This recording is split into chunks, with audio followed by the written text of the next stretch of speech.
Yes, guys, welcome to Chasing Green Arrows World Cup edition. In today's show, we're going to be showing our teams for the quarterfinals. I've wildcarded. Dean's also on a chip. We're going to be previewing all four quarterfinals as well. A little bit of a focus on England too. Dean, it's nice to be back in your company. How are you, mate?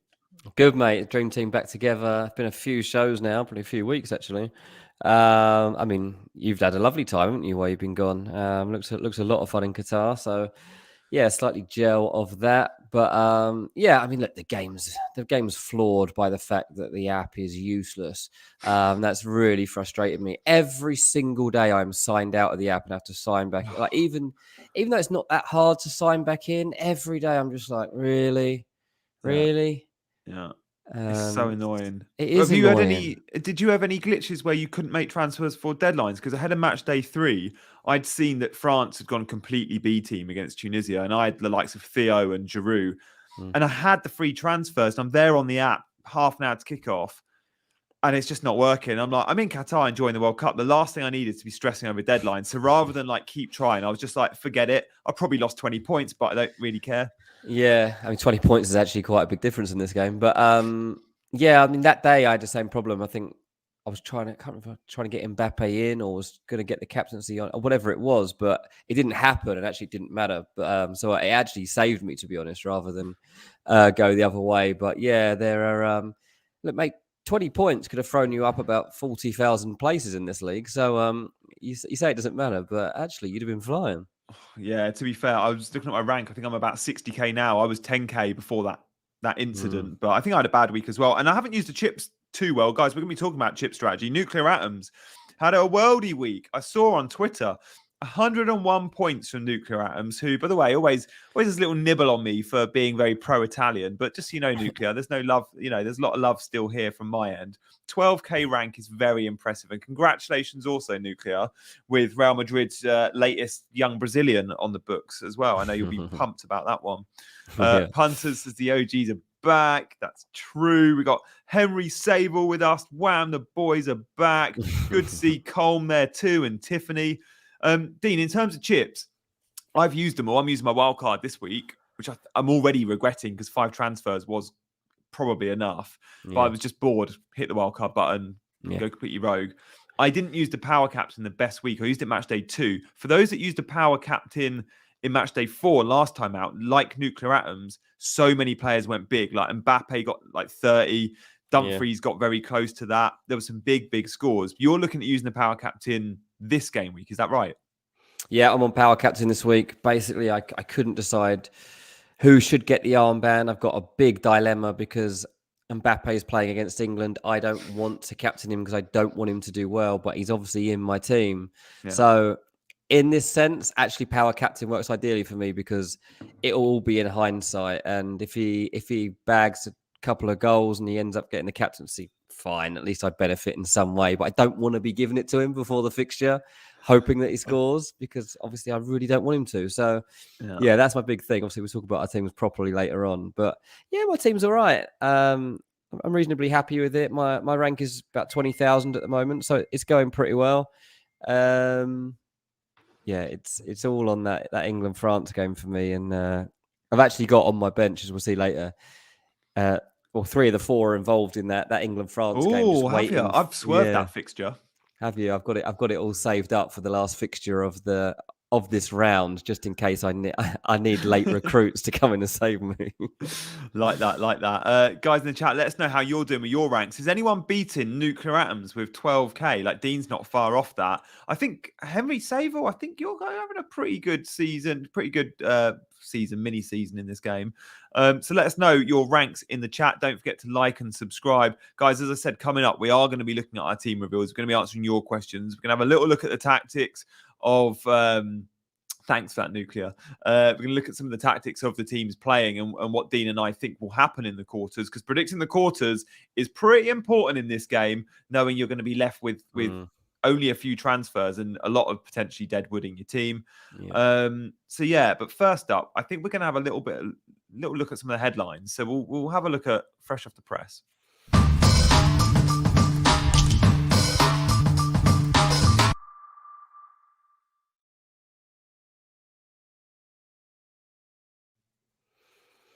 Yeah, fresh off the press. I mean, usually at this point we just go through, if it was an FPL show, all the big team news. But I'm not across all of the team news from this, so I'm mainly going to focus on England because that's the only team I have a big investment in, and yeah, I know the most about it. So looking at England, France, I mean, we're still a couple of days away from that game. But there is actually a fair bit to talk about. I mean, Declan Rice actually missed training for England on Wednesday through illness.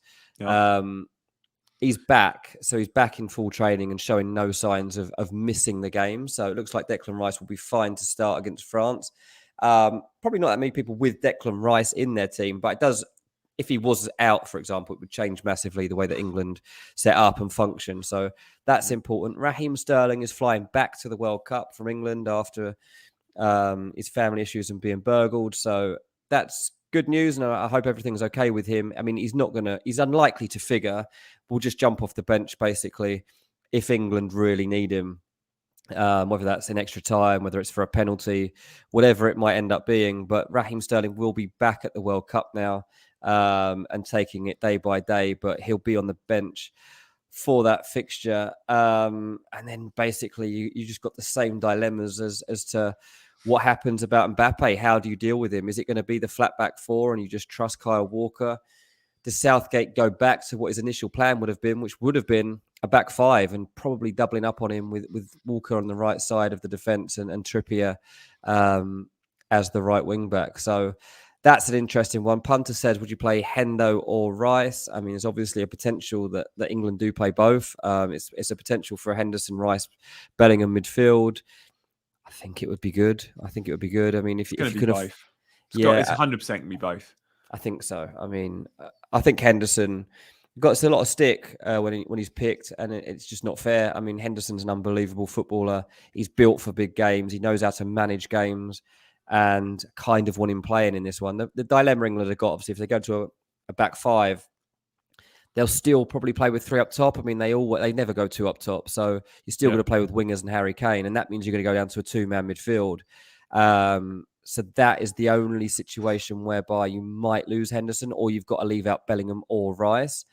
That's why I've got a feeling he might just go with the back four, so he can win that midfield battle. I'm with you. You know, that's what's tough. Like, that's in the Euros, he went for five and played two. He played Phillips and Rice plus a five, and it was just too defensive. And if you do that, then you can't get Bellingham in the team because Bellingham's not going to be one of the two. I don't think, although he can play that role. He can't leave Bellingham out. So I'm gonna. Surely he just goes 4-3-3, and Bellingham isn't perhaps the number 10. He's still fairly deep because he can be that deep. But if you do go the back five and just two in the middle, don't France's three overrun them, and then the whole idea of being defensive works against you because you're losing the midfield battle. Yeah, I personally agree with that, and I do hope that England actually stick to how we've been. And, you know, one of the big issues of this England team, if you were to look at, like, I mean, look, they've managed games pretty well so far, but there's always been this 20, 30-minute period at the start where they've struggled. Not struggled, that's the wrong word because it's part of the plan, but they're slow in getting going. You can't really do that against France. If you invite teams on to have opportunities to take control of the game, you can't do it against this team. They're the reigning champions. So, yeah, I think we need to try and take the game to them a bit more than we have done any other teams. Look, England haven't played many matches of this significance in a long time. I mean, obviously, the Euros final against Italy was a big fixture. Italy aren't as good as France, and we ended up losing the game. You go back to the World Cup before, we ended up losing to Croatia. And I mean, they were a good team at the time, but they're not as good as France. So the problem here, basically, for England comes down to mentality. You're playing against a team who know what it takes to win, who are used to winning, and who will be going into this fixture almost expecting to win because that's how they're built. And England aren't built like that. I mean, this crop of players might be because they haven't experienced the same failures as past generations of England teams, but they're still not going to be at the same level and having the same nous, I guess, as a France team might. And that's why France have the edge in this fixture. So Southgate's level-headedness, his calmness, that's going to be England's strength here. And he's got to be true to his convictions, really. He's got to go with what he genuinely believes is the right thing to do, and not just do what might be expected of him. Yeah, it's gonna be such a good game. I do think from all the quarters, it's the one I'm most excited about, and I genuinely say that as a neutral. My heart isn't there at all with England when I watch them play football. Do I want England to win? Yeah, because I want my mates to be able to enjoy that moment. But I'll feel nothing for them if they do. At the same time, I want to see a good football match, and I want to see England win for my friends. But should we have a look at the quarterfinal lineup, Dean? Because Yeah. that is the standout fixture for me, but the others are still pretty hot as well. Like, let's start from the top. Like Croatia, Brazil, that's the only one from a fantasy point of view I'm very happy to go all in on. Because from a fantasy point of view, if you want to go quadruple up, go big on one team, but it feels like that's the only one I can safely say Brazil win that football match. And I can't call the other three fixtures, not with any level of confidence, but this one I can. Are you the same? Oh, absolutely. Yeah, I've got 5 Brazil players in there.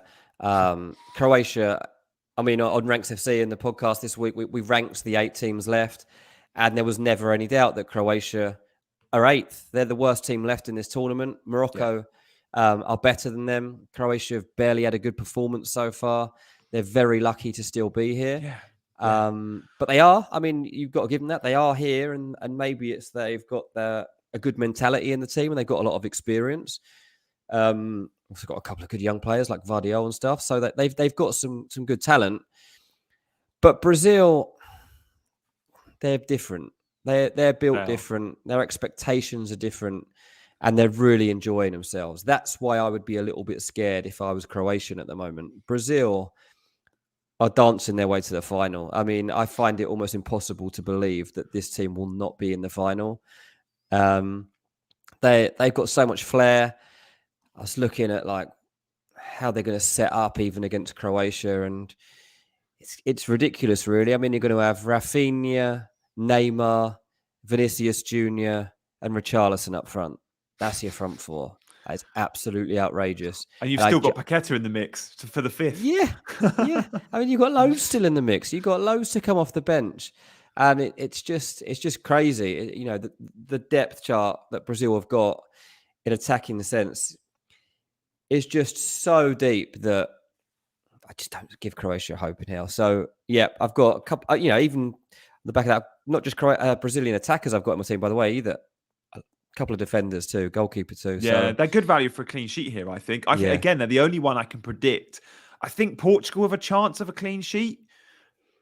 Yeah, but Brazil definitely highest odds. When I look at clean sheet odds, actually, and friend of the show, FPL Salah, he's posted today the bookies odds for a clean sheet. And Brazil have a 54% chance of a clean sheet, according to the bookies. Portugal, 47.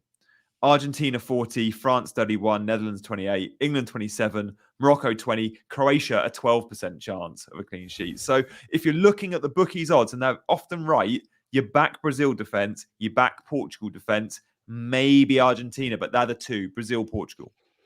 Yeah, absolutely. I totally agree with that. I see a point being made about Croatia's midfield. Yeah, I mean, that is a strength of theirs, but they haven't been great. They have not been great so far. Has been amazing. The others have been pretty average. Yeah, I mean, this is a team that's... Modric, he's still very, very good. Of course he is, and mentally he's still a step ahead in his mind, but I don't know. There's just something there that I don't trust. And, Brazil, Casemiro's great. Paqueta might even play in that midfield role. They've got others that can step in. I don't think Brazil will be too worried about that because ultimately they can skip that part of the pitch because the fullbacks can just push it into the attackers and off they go. So it doesn't matter too much. Matty says, Dean is saying about Brazil and the depth of the squad, but England are the same. They've got a good depth in the squad. It's coming home. Obviously, I agree about the depth and attacking wise. Yeah, it's pretty much as good as anyone. But again, it comes down to mentality, and Brazilians expect to win. They're just born to play football, and England players are born to fear the worst. And that's the difference, unfortunately. As excited as anyone is in this country about the game, there's also trepidation about it. And I don't believe that France and Brazil probably have that. Yeah. I'm with you, Matty. We're going to have more England chat in a minute. We're going to go for Yeah. predictions on Croatia, Brazil to end this one up. I'm going to go 3-0 Brazil. I Oh, think we'll get a yeah. clean sheet and a good win. Yeah, you took the words out of my mouth, mate. I think the same, 3-0. Yeah. And then the semi-final lineup, we could see Brazil, Argentina. But I mean, where do Yeah. we think this fixture goes, Dean? Because Netherlands, Argentina for me is even tougher to call than England, France. Like I'm gonna predict France win that match. I genuinely can't tell you who I think is gonna win Netherlands, Argentina. I think this goes extra time. I wouldn't be surprised to see it go pens. I'd love Netherlands to do it. Louis van Gaal has been great value this tournament. I love the way the team play. And remember, guys, with Netherlands, we're getting a back three, but we're getting wing backs. And for those of you that sold Denzel Dumfries last game week, shame on you. 2 assists and a goal. That's what he does in any fantasy game. As long as he's listed as a defender, he is gold dust. He's the only Dutch player in my team for the quarterfinals. But then up front, I mean, we got some good. I mean, Depay's back looking good. Gakpo looks great still. It's a strong Netherlands team. It's weird that Klaassen gets in the 11 now. Like that's I've got him, mate. One. We'll see in a minute. I've got Klaassen in my fantasy team at the moment. Like, yeah, I mean, is he 6 million or something? I wanted a Dutch asset. He was affordable, and I was like, you know what? I'm taking. He's going to start, isn't he? He's going to go the same 11. Yeah, and I don't think there's much between these teams either. I think this one is probably is the toughest to call. It's a toss of a coin. They've been patchy. Perhaps Argentina have been a little bit more consistent in terms of results. If you could write off the Saudi Arabia game, then you probably wouldn't have any doubts about the outcome of this game. But that game did happen. They've got Messi, so again, like you'd usually give them the edge there. He's having a good tournament, but this isn't peak Messi. So, ultimately, part of me wonders if the Netherlands can find a way to do a job on him and keep him shut out. I do like that Louis van Gaal has so much experience and so many reasons to want this so much. Yeah. He's at an age now where he doesn't care what people think of him. He stopped caring a while ago. Oh, he stopped caring a while ago. Yeah, true. But now that he's got an illness, now that he knows this is his last chance with the Dutch national team at the third attempt, he's got so much in the bank. He's got so much belief in these players. I think just when you look at the dugouts, I do fancy the Netherlands to edge it in that sense. So if it does become a tactical battle, or it just needs one twerk in there just to swing it one way or the other, I fancy that Netherlands might have that. But of course, there is the Messi factor. There is the fact that Argentina have got Enzo Fernandez, who's been one of the best midfielders in the tournament. He looks great, doesn't he? He looks really good. I must admit, I'd never really watched him before, and I'm like, who is this kid? Yeah, I like him a lot. Yeah, I mean, Benfica, like they did well to get him, and there'll be teams sniffing around him now, but I think he's staying for the meanwhile. I mean, look, I'd be targeting Marcos Acuna if I was playing against Argentina. I mean, he had a poor game last time out. I think the Netherlands might be looking towards that as a potential weakness. But yeah, it's such a tough game to call, this one. Yeah, I agree. What do you think to Dybala in this team? Punter says Punter was watching last night when I said, if Papu Gomez is getting 2 starts, and look, I love Papu when he was at Atalanta, he was brilliant. Since he's been in Spain, he's been rubbish. He's had 2 starts for Argentina, been hooked as first sub both times. He's been so poor. Now, I know Dybala's not a wide player, but they don't play with a huge amount of width anyway. You get a lot of the width from the fullbacks. Surely Dybala should get the nod over someone like Papu. And there's a lot of talk in the Argentinian press just to say Dybala is there for if Messi is injured, but that you will not see them on the pitch together. And I just don't understand why, because they are so short of creativity, especially when Di Maria's out injured, as he was last time round. Give Dybala a chance. And if you're not going to start him, surely as an impact sub. I was just so surprised to see throughout this whole tournament, Dybala not get a single minute. And I just think it's screaming out for Dybala that game against the Dutch. Yeah, I mean, it does feel like they do lack a spark at times. I think Alvarez gives it them sometimes, and it'll be interesting to see what role he plays here. I know it's Papu Gomez is listed as an injury doubt with an ankle problem for this one, so that might change that. Rodrigo de Paul is also listed as a knock for this game, so we'll have to see on that front how it pans out. But yeah, Alvarez is an interesting one for me. He seems to have a big determination about him. He's probably the Hakpo equivalent in this team right now. Yep. They're the two that, like, you know, if you just look at the team, you'd be like, right, it's Memphis versus Leo Messi. Who decides it? But it could easily be Hakpo or Alvarez for me. Yeah. Okay, predictions. I'm gonna go to you first, Dean, because I went first last time. Yeah. Well, the fact it could be an Argentina-Brazil final is why I'm giving it. A semi-final is why I'm going to give Argentina the edge here. I think they'll do it in penalties. I think Argentina win pens.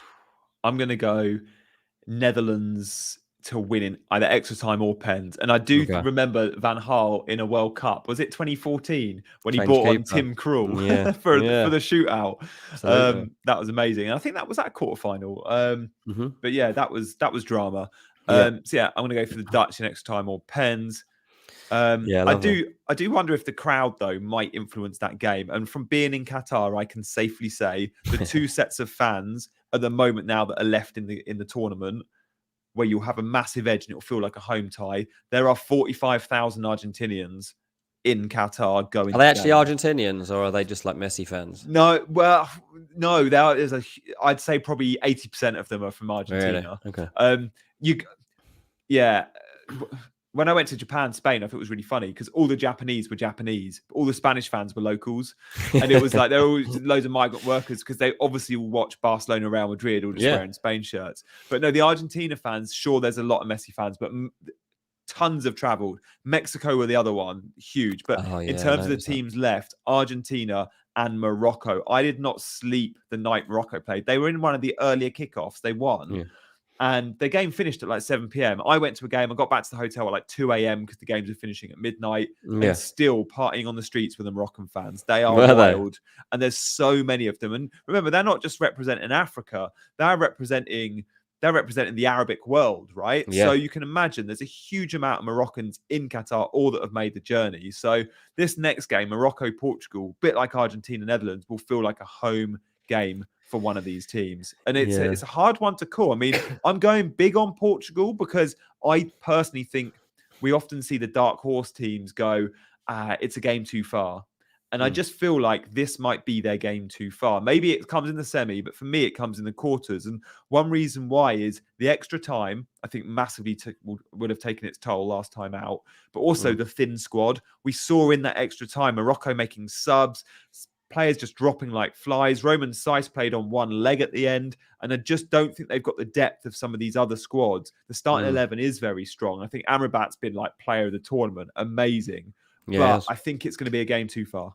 Look, I don't know what to make of Portugal now because I didn't like what I'd seen at all. And then they left Ronaldo out, got a 6-1 win, and now they're a completely different team to contemplate. And, you know, from a Morocco point of view, you're just hoping Ronaldo starts because, you know, they're less fluid, they're less dangerous. You can manage him throughout a game. If he comes up with something, he comes up with something. But ultimately, that's what it's going to be. It's going to be a moment. With Gonzalo Ramos, you were getting a constant menace. Yeah. And that's why it'll be interesting to see if the manager's brave enough to go against what he usually does and keep Ronaldo out of this team and go with Ramos, which he should be doing. I mean, you can't leave the guy out. He just bagged a hat-trick. Like, surely. Yeah. It's hard to see. It's got to be unchanged. That they were so good. Like that's the best performance they've put in all tournament against Switzerland. And Switzerland are no mugs. That's so hard to play against. Like Brazil struggled in that first half against Switzerland. Yeah. Portugal just overran them. They look very good. I was actually really impressed with Portugal because I've been slating them for a while, saying the manager's rubbish and that they overperform. But it's all valid. Yeah, it's all valid. Yeah. And there's basically a window of opportunity there for them to leave Ronaldo out the team because of his little tantrum he had. And yet again, he has the tantrum. He gives them opportunity to leave him out of the team. Everyone discovers, unsurprisingly, that the team functions better without him.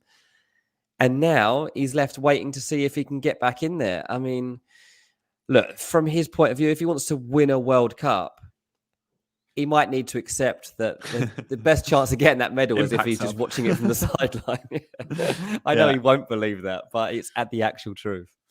Big news coming out of the Moroccan camp today as well. I saw on Twitter earlier, Agurd, the centre-back, the West Ham centre-back, who played so well last Is time he out, out? and all tournament, he's out. And Roman Saiss, like, he looked like he could have done damage for staying on the pitch to that hamstring. So again, who knows if he comes out for for this quarterfinal. So yeah, they're going to be weakened. Even Amrabat, apparently Amrabat was up till 3 a.m. with the physio, had an injection, one of those injections which is like you can't feel anything below the waist, in the spine, and obviously he played like an absolute like beast. But again, is it going to be a game too far for these players?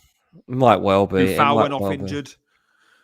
I mean, look, they just got to give absolutely everything they've got and just leave everything on the pitch, painkillers, whatever they can use to get through legally through this game. Because I think you would have to. The last win for Portugal so far from what we've seen is a one-off. That's a one-off performance. We've seen other big performances. Spain put in an amazing performance at one point, and it was just a one-off. They weren't able to replicate it again. So I think you have to take the stance that that's not the real Portugal, and just go about your normal game. Morocco have got a clear way of playing. They've got a real unity about them. They've got a couple of people that can change games. They've got the best defensive midfielder probably at the World Cup so far. And hope that Ziyech, whether it's a set piece, whatever that moment is that comes, hope that it's enough and you can keep Portugal at bay. I don't think they will keep Portugal at bay. Portugal will score in this game. But yeah, let's see. Because as you say, the deeper you get into the match, the more likely it is that Portugal are able to find a winner because of the people they can bring into it from the bench. Yeah, like how Rafa Leao isn't in the 11, but mate, it's outrageous. I just don't understand that. And look, I get the fact that it's nice to be able to bring on such a dangerous substitute, but he's one of their best players, one of the best players in the tournament. This kid is elite, like he's just top draw, so good. Absolutely. So okay, predictions for this one. I'm going for an easy Portugal win. I think it'll be 2 or 3. I'll go 2-0 to give Morocco a little bit of the respect they deserve, but I wouldn't be surprised if it was more than 2. Oh, okay. I'm going to go, I think it'll be reasonably tight. I'm going to go 2-1 Portugal. Nice, good stuff. So we're going Portugal win, both going extra time for Netherlands, Argentina, and we're both going Brazil. But maybe we'll be torn and split on this last one. Dean, England, France, we've spoken about a bit already. Spoken about England and how they'll set up. In terms of the France setup, is there anything we think we should need to know? Or do you think it's going to be the 11? It's going to be 4-3-3. It's going to be, well, I say 4-3-3. It's 4-2-3-1 because Griezmann's become like a number 10, hasn't he?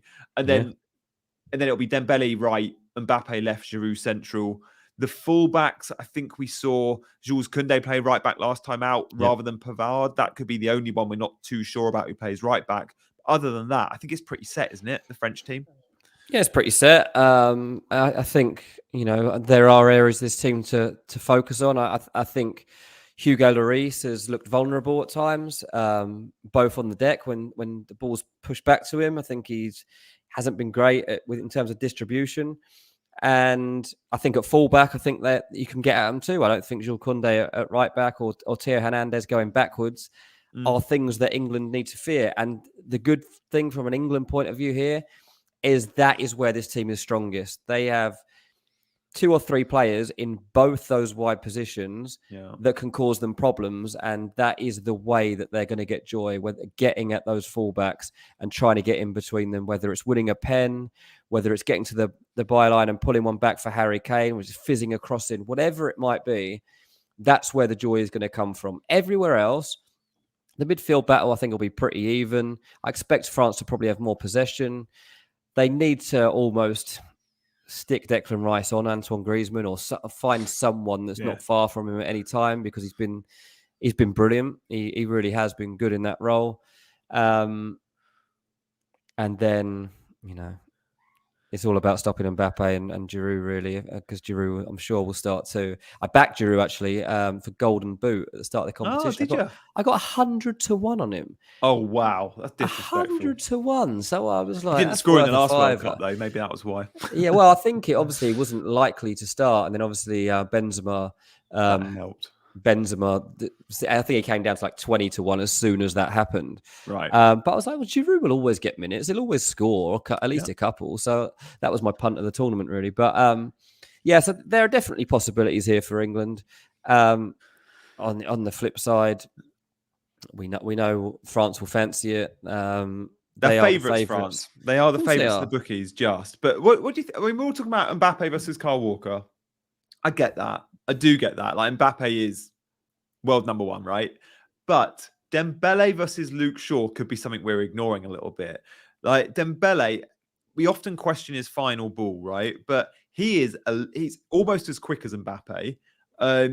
Luke Shaw isn't the fastest on the turn and can sometimes be caught out positionally, although he's having an okay season. And I just wonder if we're putting way too much emphasis on that left-hand side. But that right-hand side, Dembele's been really good for Barcelona this season. He's not been great in like the last few years, but this season he looks like he's upped his game. And I just wonder if he's going to get some joy versus Luke Shaw as well. I do think on the flanks is where France will be very, very dangerous in attack. But then I also look at England, and as you're right, Dean, like the strength, the England wide players, Saka and Foden versus Theo and Pavard or Jules Koundé, like I think they get the better of them. All day long they get the better of them. But can England get them the ball? I guess that's the question.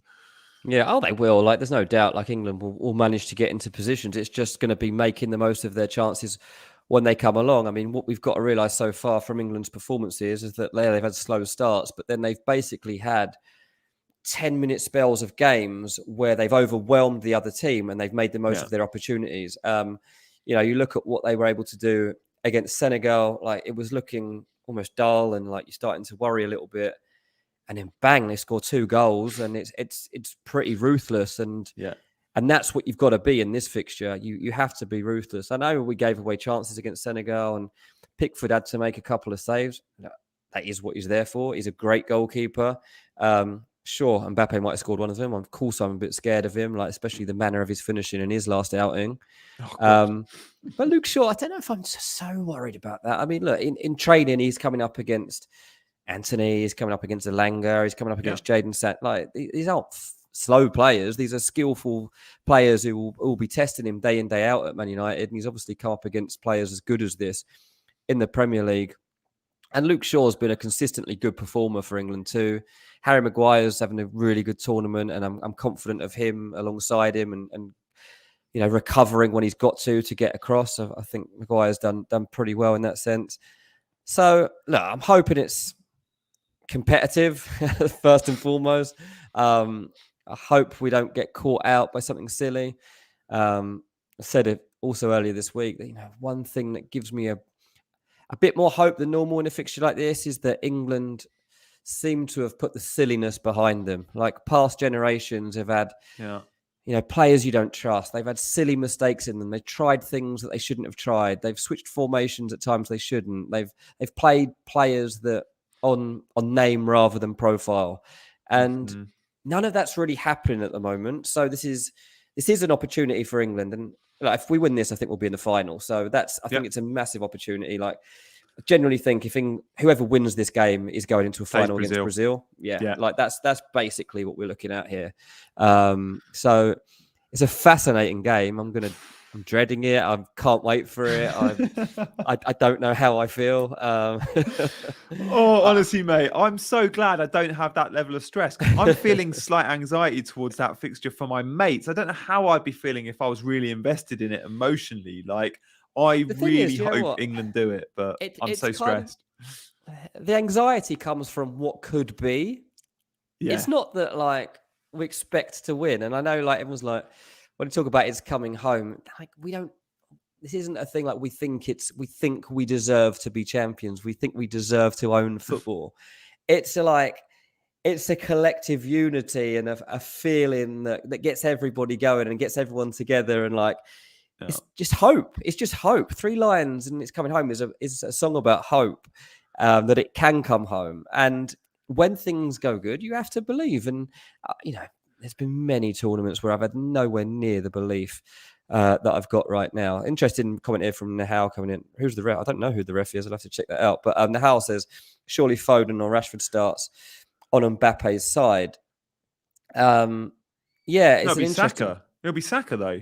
Saka This is plays on the right, and Saka can defend. I wouldn't want Foden or Rashford tracking back. Yeah, it won't be Saka can track back. Yeah, it won't be Foden. I would probably say it'll be Saka. Yeah, I think it probably will be. Yeah, I think so. I think it yeah. should be Saka. That makes complete like Saka has played at fullback. He's the most versatile of the three. So Rashford won't start. It's going to be Foden. Foden, Saka have to keep their place.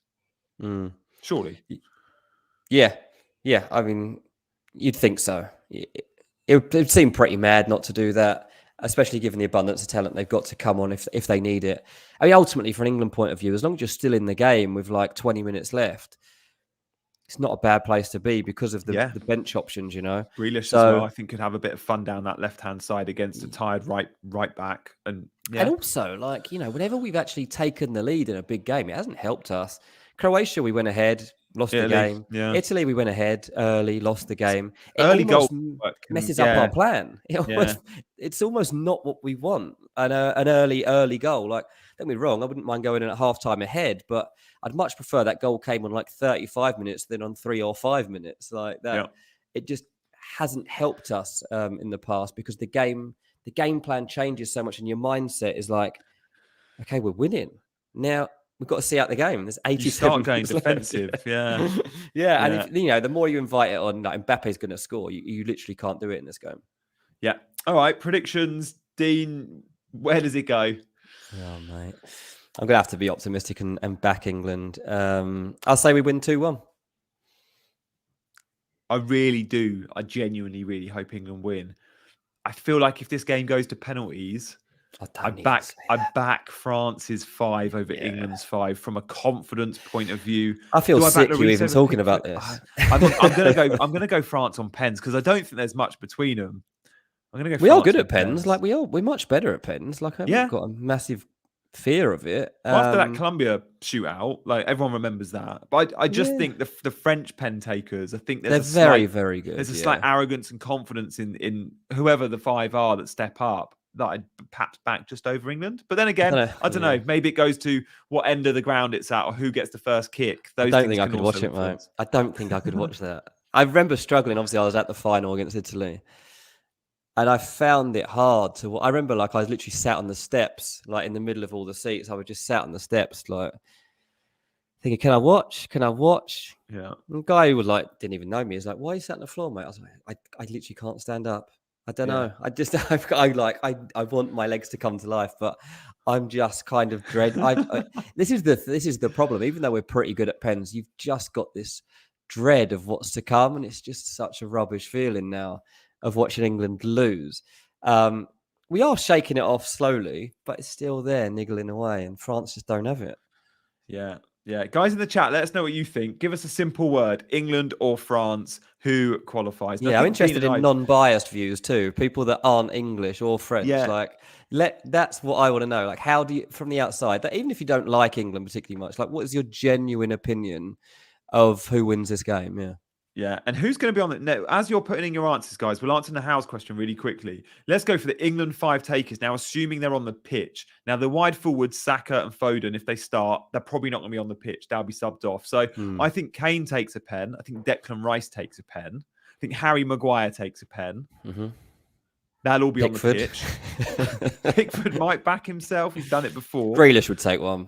Grealish will be on the pitch. He's a finisher. And Rashford will be on the pitch. Rashford will probably take one, yeah. So they could be a 5. Yeah. Hendo? No, Hendo won't do 120 minutes, surely. No, if he starts, he'll be off by then. So Calvin Phillips will come on. I mean, Mount or someone might be on by then. They might take one. I'd love to see Saka and Rashford take them and score after what happened to them in the Euros, but they'll probably only one of them will be on the pitch. It does look like we're getting a few more France than England. Punter Darren Nuclear all saying France, lobby with France. As a Croatian fan, England says gut feelings. Says tedious. Thank you, mate.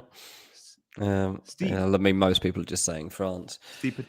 But I guess that's to be expected. And that's, that should be the motivation for England too, because no one believes that they can do it. And I've said, like, coming to the tournament, I had to do a preview video for a betting company. And I said, England can go all the way. The only thing stopping England is believing themselves that they can actually do it. Yeah. believing that the big moments they can actually get over the line. I still believe that to be the case. And all it takes is one time to prove to yourselves that you can do it. Let's say if you can beat France, you can go on and win the tournament. There's no doubt about that. I've just thought of another narrative in the shootout, Dean. Lloris plays his football in England. He obviously plays against a lot of these players. He trains with Harry Kane every day. That penalty, Kane versus Lloris. Now, Kane will probably be the first of the 5, I would have thought. But imagine Kane on pen number 5. I can't. Oh, okay. Let's move on to our team. Let's have a look. So, look, Dean and I have been playing this game properly. We've been hindered at times from the app, but you probably all have. It balances itself out. Dean's flying at 21k. You've made your 5 transfers, Dean. You are heavily invested. And this is the way I think we should be playing this game, is taking risks and going big on 1 or 2 teams. Now, you've gone very clearly and obviously big on 1 team in Brazil. You've got 5. Yeah, I mean, clean sheet, I fancy. Alisson makes saves too if he's tested, so completely trust him as the goalkeeper here. Silva, he'll play, expecting a clean sheet, so that's basically Laura's in that pick. I mean, Casemiro's, I guess, not the greatest pick in the world from a fantasy point of view, but again, he'll start. He has been cropping up with the odd goal in recent months, so it's worth a punt. And then ultimately, I just wanted that front 3 for this round of games. Have to have Mbappe just in case he lights up the place. And then Richarlison and Vinicius Jr. have really struggled to see how Croatia keep this front line at bay. And those two are, well, Vinicius is one of my favourite players in the world anyway. And Richarlison, the way that he plays in this Brazil team makes you think that actually for Tottenham, there's life after Harry Kane. And if a big comes in, just sell him at this point. Like if Tottenham were offered genuinely like 100 odd million for Harry Kane at this stage of his career, I think honestly now you'd have to be like, right, sell him, put Richarlison number 9, and we'll find a way to make this work like it works. If it's good enough for Brazil, it should be good enough for Tottenham. So yeah, absolute full faith in this guy and the way that he plays for Brazil. He is everything to them. Yeah. I like that. You've kind of spread your bets a little bit elsewhere. You've got double Argentina, you've got double England, you've got double Netherlands. Only gone for 1 Portuguese player though, against Morocco. That's because you respect that Moroccan defense. Did the injuries to Morocco and maybe our chat and preview change your mind? I don't know who I would pick because I don't. You can't get Ramos in because you don't want to. You don't want to lose those 3 forwards. I can't pick Ramos instead of one of these forwards. Bruno Fernandes, he's playing well. He's getting assists. Is probably the most. Yeah, that's probably the best pick you could make outside of it, and probably have Mr. Beat there, but he's expensive though. 9.5, I think he is. 9. So again, like it's not a straight swap. I can't afford him. Yeah, I can't afford him in that team. So, and this is the thing. So on my bench, as you can see, I've got Rabiot, Bellingham, and Walker, and that's because as we've seen consistently, like there are 1-pointers regularly, even for players that you think are going to do well. So there's a very high chance that in Casemiro, in Klaassen, in Pepe, even I'm going to need some of these guys out of the team by the time we get to that last fixture. So they're there just to give me hope from a fantasy point of view in the last fixture. But yeah, it's gone well, and I think I see a couple of people saying, "Are you just backing your no Messi agenda?" Honestly, I don't see Messi as a great asset in this game. I don't. Big Man Backer was on here and saying, I can't. How can you ignore the chance to have Messi in a fantasy game? Like you have to have him, but you don't, because this isn't Messi as we knew him. It's not the same. Like, yes, he might score, but he's not doing what Mbappe's doing. He's not got the goal output that Richarlison might have against Croatia. For the amount of money he is, I just don't think you need Messi. They're not going to batter Netherlands. They're not going to. It's not happening. They're going out in the semi-final. They're going out in the semi-final. So you've got maybe 2 more games of Messi, but over those 2 games, if he plays Netherlands and Brazil, I don't know. I just think that there are much better ways to spend your money in this game. Yeah, and look, with Messi's ownership, if you've got some rank to chase, going against him is the only way you're going to get those big gains if he blanks. you have a huge jump. And if he does Yeah. perform, then you're not on a great rank anyway. So for someone like me that's at 60k, so I want to, I couldn't care if I finished at 30k or 100k. I want to be in the top 10k, right? So I'm going to go, I might just go rogue and go, yeah, I'm happy to sack him off. And look, Vinny Jr. is probably a bit of a differential, like probably got fairly low ownership, same price. Now in that fixture, forget the other players you're picking. Vinny Jr. versus Croatia or Messi against the Dutch. And yeah, you've got to back Brazil to score more. Exactly. Like, as I say, like, surely Van Gaal's going to have a plan here for how to combat Messi. Yeah. And I don't know that Croatia can come back with a plan to combat Vinicius. I honestly don't. I think the guy is a genius, and he's so exciting to watch, and he's so happy and full of life at the moment. And like, he's coming into his pomp. Like, I know Messi's got a lot at stake here, and the potential to play Brazil in the semi-final, the potential to maybe even play against Ronaldo in the final, the potential to win the World Cup finally. There's so much at stake for Messi, but I don't think that that's a particularly good thing. I don't think that's working for him. And 4 years ago, at the last World Cup, I might have been like, yeah, I'm all in on it. Messi can still take matters into his own hands, take it past 3-4 players, stick it in. He doesn't quite do that anymore. And even if he gets a penalty, I'm not sure if he's going to score it. So, it's not a Messi slander. It's just assessing, like, genuinely where we're at in his career, how much possibility is there of him actually deciding the game, and looking at the alternative options out there and the fixtures that they've actually got. Look, if Messi was playing against Croatia, then I'd probably be backing him. If Messi was playing against Morocco, I would be backing him. I would have him in this team. But he's not. He's playing in Netherlands. And then he's got Brazil. So that, for me, is the main reason I'm not going that way. Yeah, I think I'm with you there, mate. You've convinced me during this chat. I've literally made that transfer. We'll see the rest of my Messi team. is not looking like the best player in the world. That you can't genuinely believe that. Have you watched Mbappe? Yeah, like, if it's fine to say he's still good. He's still very, very good. Messi is not the best player in the world at this stage. No, he hasn't been for a while. Not sure he's actually close to it, to be honest. No, agreed. Just one last question on your centre backs. Lautaro Martinez, am I right in saying Otamendi and Romero started the last game, or was that the game before? This is a bit of a risk, but it might have been the last one. So that might be a change that comes in, to be honest. You could go to one of the fullbacks, probably at the same price. So I could still consider that one. I don't know what I'm going to do with that. Romero would have been a better pick. Punter says, Dean, who's your captain? I'm on power captain. That's the joy of this wild card. If I was going to pick one, I would be picking Mbappe. I don't want to pick Mbappe. Yeah, I think I still would. I think he'll score against England. And I still think he's probably got hat-trick potential, like, as much as I hate to even consider it. Like, he has. But because of this fixture that Brazil have got, I believe that Richarlison or Vinicius could end up being a much better captain option. So I'm really pleased that I kept that one in the bank, and I can actually use it for this one. Good stuff. All right, let's move on. I'm also going very big on Brazil. Let's have a look at my team. I'm on a wild card. Not sure if I needed it, but it's nice to use. I have actually made a transfer, so you can ignore Messi on screen. Messi is now Vinny Jr., same price. I had that 5th Brazil spot open. I was on quadruple Brazil. Now I'm on 5 Brazil. I'm also backing Portugal big. You are, yeah. So I've gone 4 Portugal players, double Portugal defense. I just think from all the attacks we've seen left in, Croatia, Morocco are the most underwhelming. Therefore, I'm happy to back defenses that play them. So 2 Brazil players versus Croatia, 2 Portugal defenders versus Morocco. Guerrero starts. He scored last time out.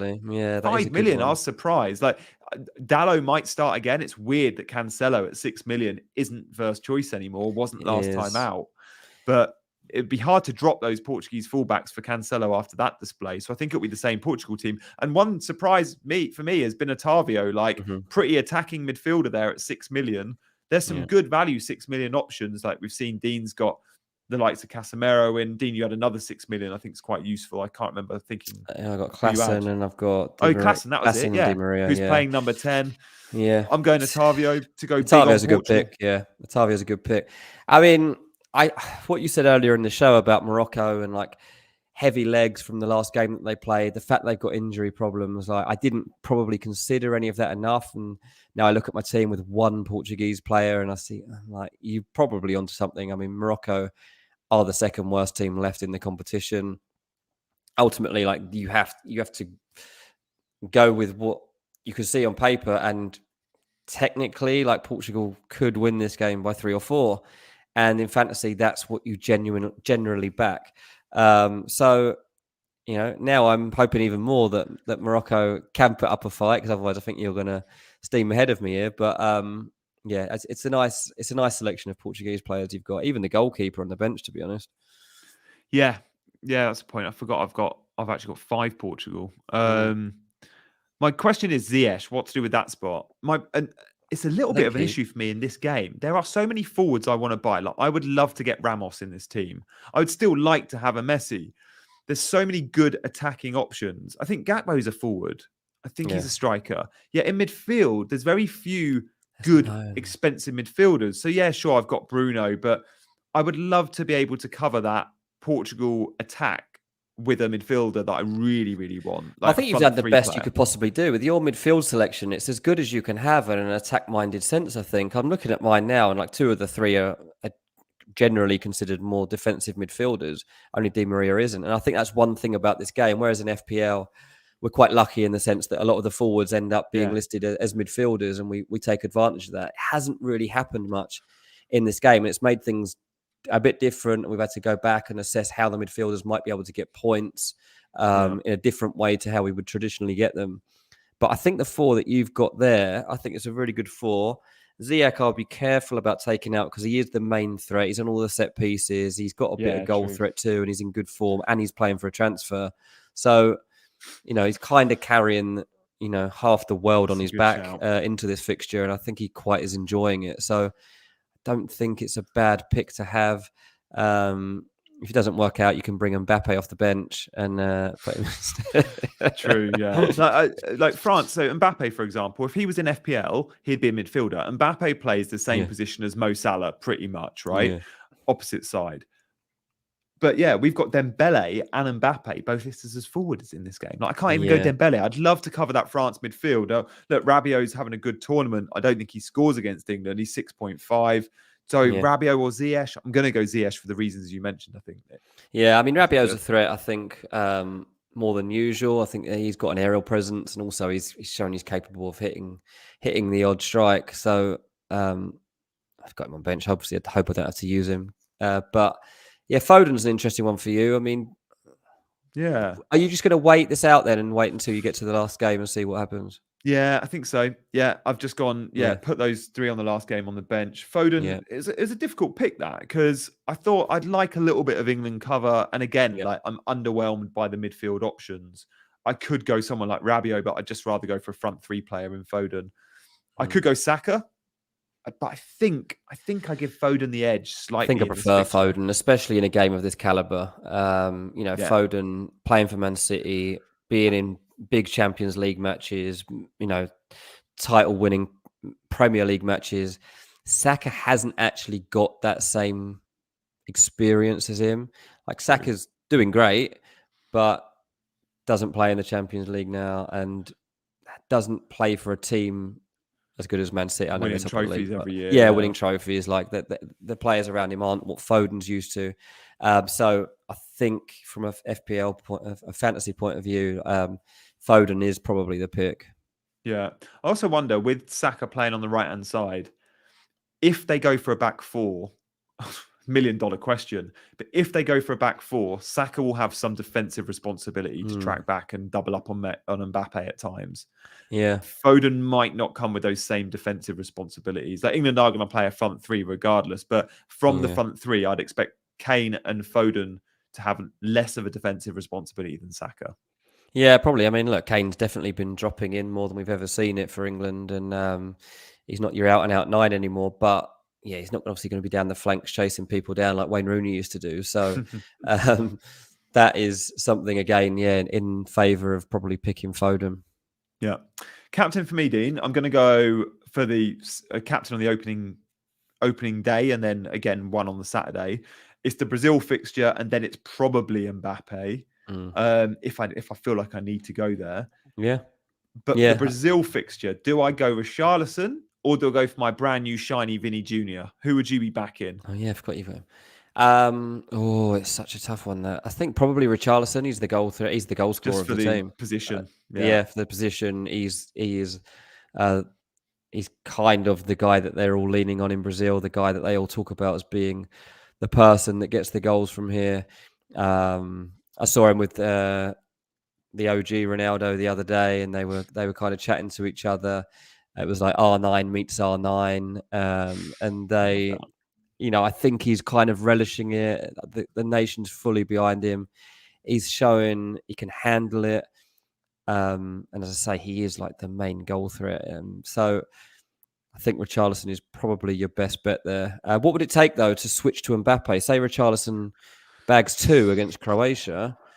Is that enough to keep him the armband? Last match day, I had Messi get 7, and I Yeah. thought about switching to Mbappe, who went and got 15 to 30. And I didn't. I stuck. It was like stick or twist. And I said to myself, 1 return of 7 points is enough. 6, I probably would have twisted. Yeah. I think I'll 7's a be tricky same one in this again. game, isn't it? Yeah. 7 feels like a good return. Yeah.